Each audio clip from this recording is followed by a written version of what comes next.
سلامونه دوستانو، ستړي مسایل دي چې تاسو ټول روغ جوړ اوسئ. دوستان، نور ویډیوګانې د مختلف ویډیوګانې د مومنټونو اپلوډ شوي دي. تاسو به هغه کتلي وي در سره، یا که نه وي کتلي در سره وي ګورئ، ځان ورباندې پوه کېږي. نن راځو په ابتدایه ویډیو د equilibrium of rigid body باندې خبرې کوو.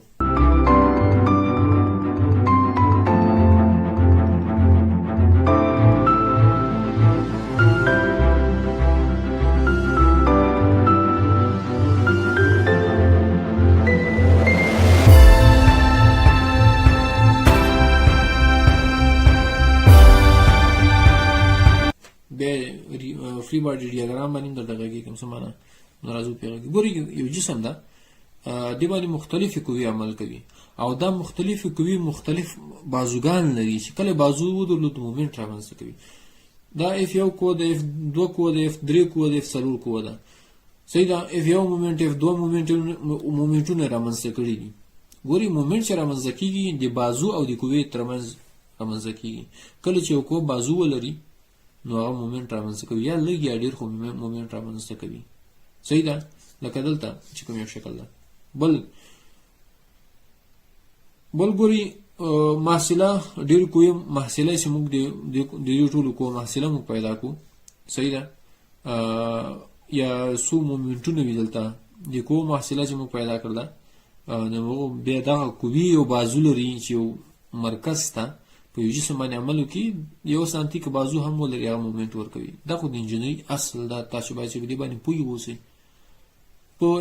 عادي ژوند کې موږ یو سانتي اګنور کوو چې داسې مومنټ نه جوړوي، خو په انجینري د محاسبې لپاره دا ډېر مهم دي باید چې موږ د مد نظر ونیسو. بیا په یو جسم باندې دا د قوو له اثره ډېر مومنټونه منځته راځي، نو هغه مومنټونه موږ جمع کوو. دا ټول مساوي د صفر سره موږ دلته ایکویلیبریم خبره کوو، یعنی د تعادل حالت موږ تر مطالعې لاندې نیسو. څنګه به نیسو؟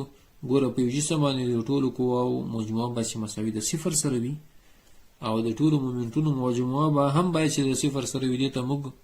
د یو جسم په تعادل کې ویلی سو. یو جسم هغه وخت کې په تعادل کې ده چې د ټولو مومنټونو او د ټولو قواو مجموعه ورباندې صفر وي. لکه د ټولو قوې مجموعه صفر ده او د ټولو مومنټونو مجموعه هم باید چې صفر واوسي. دې جسم ته اوس ګورئ، کله چې دې نقطې ته د محصله قوه د ار په اندازه باندې بازو ولري او نور مومنټونه هم وي محصله، دا هم باید صفر وي، په دې شرط چې کله دغه ار مساوي غیر مساوي د صفر سره وي. که صفر وي خو دا مومنټ او دا مومنټ سو، دا هسې صفر ده. که چېرې دغه محصله هم زاویه محصله قوه چې د دم بازو ولري، دم باید چې مکمل د صفر سره سي، مساوي سي. په دې وخت کې جسم په تعادل کې وګورئ. تاسو په یاد ولرئ equilibrium of rigid body معنا دا ده یو ذره ده، په دې باندې مختلفو قواو عمل کړی ده چې کله موږ دا غواړو په equilibrium معنا ده تعادل حالت ده، دا غواړو د تعادل ته راولو، موږ په دغه یو شرط یو څو شرطونه دي دا ورته ږدو دوه. په دې جسم باندې هغه وایي یو جسم په تعادل کې کېدای شي چې د ټولو قواو مجموعه ورباندې صفر شي،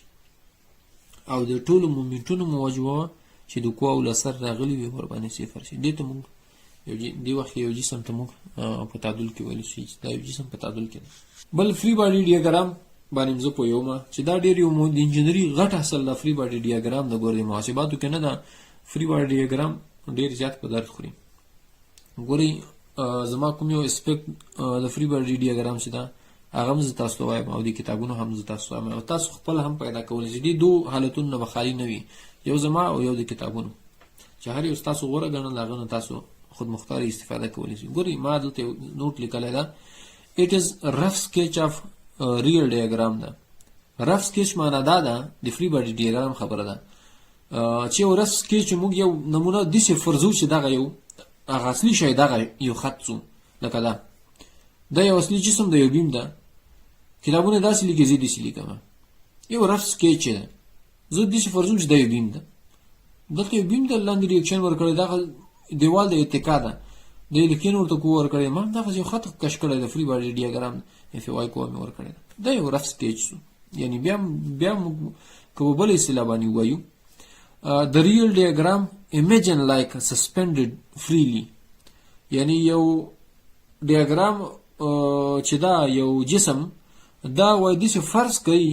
چې راځوړنده free راځوړنده and suspended point are shown as force او دا کومي suspend کوم جنس راځوړنده فرض مثال تاسو چت کې پکای فرض کړئ دا موږ دې فرض وو چې یو جسم پورې تړلې ده دا فرض مثال پکای ده دا دیوال پورې چت پورې تړلې ده صحیح ده دا چت خود موږ دې لیکو چې دا یو پکای ده د یو کوي په واسطه باندې ده کیسه وای ده مطلب باندې ورسې د محاسباتو د اسانتیا په خاطر موږ فری باډي ډیاګرام دي شوی No, the real diagram imagine like suspended freely and suspended point are shown as forces. ګور کوم جان نشه راځول نوي دا د کوی په شکل تاسو وخی او چې کومه خو باندې عمل کوي دلته نو د جذبې کوه بیا راځي بل په فری باډي ډیاګرام په کې شکل موږ ور باندې بحث کوو بلته ریاکشن دي سپورټ ریاکشنز یعنی یو جسم بل درې حالتونو خالی نه وي یو دیوال سو یو انسان چې موږ روان یو هم دا شایده چې درې قسمه سپورټ ولري یو به رولر سپورټ وي یا به پن سپورټ وي یا به فکس سپورټ وي صحیح ده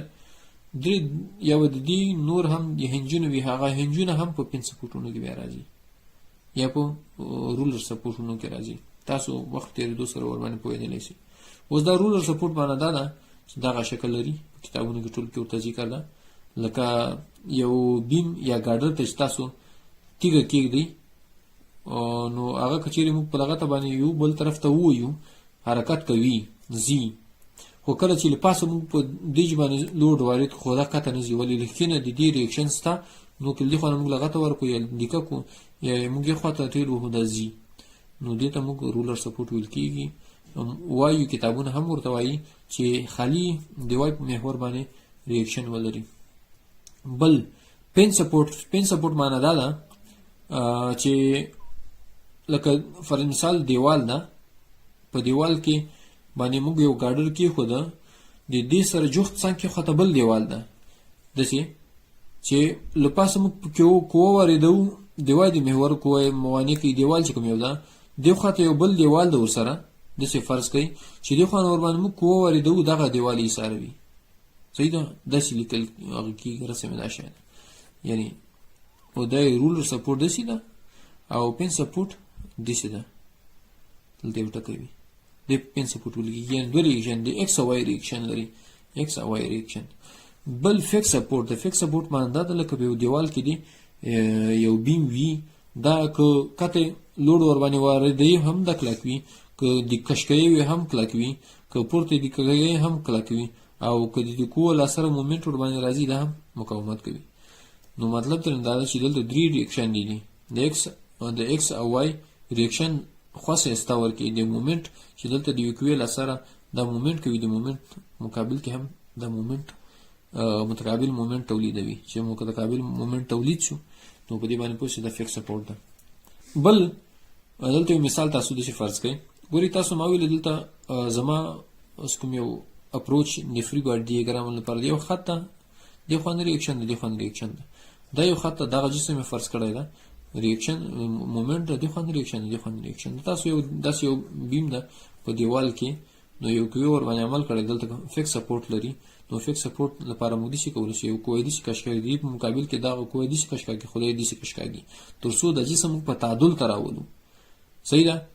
یعنی د دې دا کوم یو کوي سي دي دومره کوه بس نور جوړ کې د دې کوم کو دا کوګان کوي بس دا کوي خنثا کې صحیح ده د ایکس محور باندې دی واي په محور باندې او دا مومنت د دې کو لاسره څومره مومنت باندې راځي نو داغه بس دا کوي خنثا کې او داغه مومنت چې د اتکا کې دلته دا فکس سپورټ کې داغه کو لاسره چې مومنت راځي دا بس دا خنثا کې نو په دې تمګ یو جسم په ایکولیبریم کې ویل شي rigid body equilibrium باندې موږ تاسو ته خبر نو دوستان دا سي د نور ویډیوګانو کتلو لپاره چینل سره سبسکرایب کړئ دوستان سره شیر کړئ د بیل آیکن هم وای نور مخ نه څه خو خبري علامه